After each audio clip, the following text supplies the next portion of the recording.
que é o fascismo e por que temos falado tanto dele? O termo designa um método de política criado há quase 100 anos, mas que ainda hoje influencia e revela marcas. Quando e onde o fascismo surgiu? Foi no começo do século XX. A Itália passava por uma crise social, política e econômica.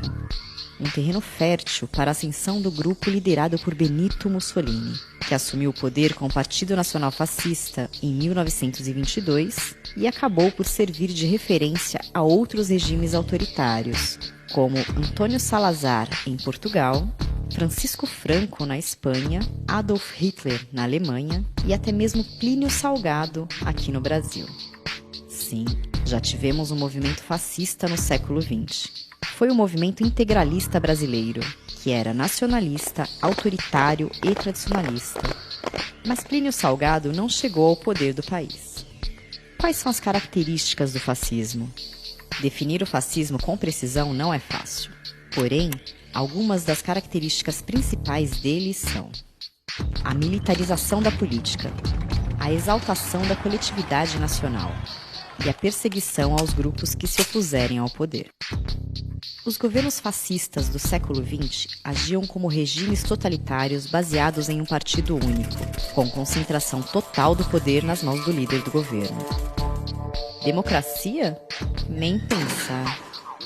Alguns grupos que governos fascistas viam como inimigos que deveriam ser eliminados: judeus e outros grupos religiosos, negros, LGBTs, apoiadores da esquerda. Além disso, para ajudar a permanência do seu regime, os fascistas controlavam os meios de comunicação de massa. Desta forma, a população saberia apenas o que eles quisessem que ela soubesse ou acreditasse. Mas e hoje em dia? Alguns políticos atuais têm características que se assemelham ao fascismo do século XX, como o apoio ao ultranacionalismo, a defesa de uma política mais militar e a escolha de um inimigo para ser culpado pelos problemas de um país, como são os imigrantes para diversos líderes atuais. Jason Stanley, que é filósofo da Universidade de Yale, atenta. Parte do que a política fascista faz é desassociar as pessoas do que é real. Você as faz assinarem essa versão fantasiosa da realidade, geralmente com a narrativa nacionalista sobre o declínio do país e a necessidade de um grande líder para trazer a grandeza de volta.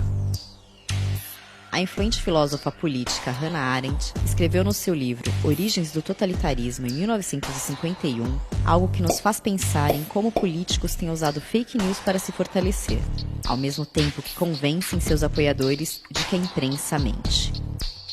Infelizmente, o sistema totalitário é imune a essas consequências normais. Sua engenhosidade reside precisamente em eliminar a realidade que desmascara o mentiroso ou o força a legitimar as suas mentiras. Nestes tempos em que a democracia é ameaçada e o ódio é incitado, refletimos sobre o poema de Martin Niemöller sobre o Holocausto. Vieram primeiro atrás dos comunistas, e eu nada falei, porque não era comunista. Então, vieram atrás dos judeus, e eu nada falei porque não era judeu. Então vieram atrás dos sindicalistas, e eu nada falei porque não era sindicalista. Então vieram atrás dos católicos, e eu nada falei porque era protestante. Por fim, vieram atrás de mim, e nessa época já não havia sobrado ninguém para falar. Que nunca deixemos de ver as marcas do fascismo do século XX, para nunca mais permitirmos que a história se repita.